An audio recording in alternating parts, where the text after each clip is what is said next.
Hello बच्चों, let's read the question. The question is give possible expressions for length and breadth of the rectangle whose area is given by 4a square plus 4a minus 3.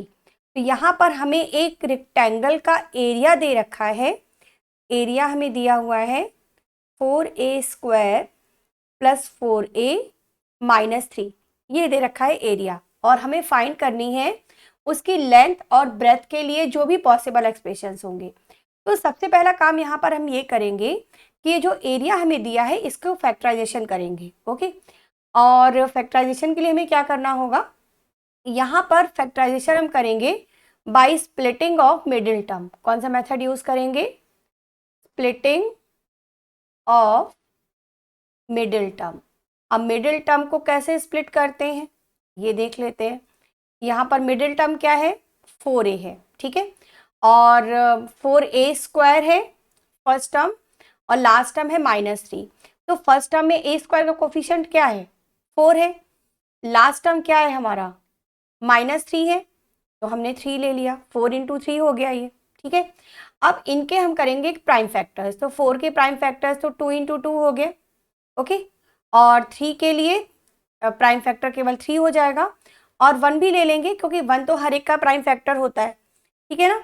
तो ये splitting the middle term का process है. सबसे पहले हमने a square का coefficient और last में जो कांस्टेंट टर्म है वो लिया और उनके कर लिए प्राइम फैक्टर्स. अब ये जो प्राइम फैक्टर्स आए हैं इनको हमें इस तरह से अरेंज करना है कि हमें मिडिल टर्म में ये जो 4a है इसका जो कोफिशिएंट है 4 मिल जाए. अब 4 कैसे मिलेगा? इसी फैक्टराइजेशन में हमें 4 सर्च करना है. तो देखिए हम क्या करेंगे, 2 इंटू 3 6 हो गया और ये 2. 1 को किसी भी साथ भी मल्टीप्लाई कर दे तो 1 से तो कोई भी फर्क नहीं पड़ना है. ठीक है ना. तो 2 इंटू 3 हो गया 6 और ये हो गया 2. 6 में से अगर 2 माइनस करें तो हमें क्या मिलेगा? 4. तो 4 को हम इस तरह से लिख सकते हैं 6 माइनस 2. ठीक है ना. तो ये हो गया 4a स्क्वायर प्लस 6a है तो a लगा देंगे माइनस 2a माइनस 3. खास बात यहाँ पर ये होनी चाहिए कि 6 और माइनस 2 इनका मल्टीप्लिकेशन माइनस 12 है. ठीक है, और 4 और माइनस 3 इनका मल्टीप्लिकेशन भी माइनस 12 है. ठीक है ना. तो ये कंडीशन सेटिस्फाई यहाँ पर होनी चाहिए. तो अब हम फैक्टर्स करेंगे. इसमें पेयर वाइज अब हम कॉमन करेंगे. Pair wise common means starting के 2 टर्म्स में से कॉमन करेंगे और लास्ट के 2 टर्म्स में से कॉमन करेंगे. तो स्टार्टिंग के 2 टर्म्स में से हम 2a कॉमन कर सकते हैं. तो ये बचेगा 2a प्लस 3. ठीक है, और लास्ट के 2 टर्म्स में से -1 कॉमन कर सकते हैं. तो ये हो गया 2a प्लस 3. अब ये ब्रैकेट हमारा सेम आ गया 2a प्लस 3, इसको कॉमन कर दिया और ये हो गया 2a माइनस 1. ये आ गया हमारा एरिया. ओके, और एरिया का फॉर्मूला हमें पता है रेक्टेंगल का एरिया होता है लेंथ इंटू ब्रेथ.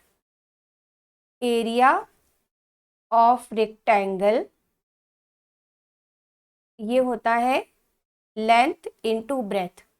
तो लेंथ इंटू ब्रेथ के इक्वल हमें क्या मिल गया यहाँ पर? 2a plus 3 and 2a minus 1. तो यहाँ पर अगर हम ऑर्डर इंटरचेंज कर दें तो उससे तो कोई भी फर्क नहीं पड़ेगा. तो यहाँ पर पॉसिबल वैल्यूज L और B की जो हो सकती हैं वो क्या क्या हो सकती हैं? L हो सकता है 2a प्लस 3 और B हो सकता है 2a माइनस 1. ठीक है ना. एक कंडीशन तो ये हो सकती है. दूसरी कंडीशन ये हो सकती है कि L अगर हो जाए 2a माइनस 1 तो B हो जाएगा 2a प्लस 3.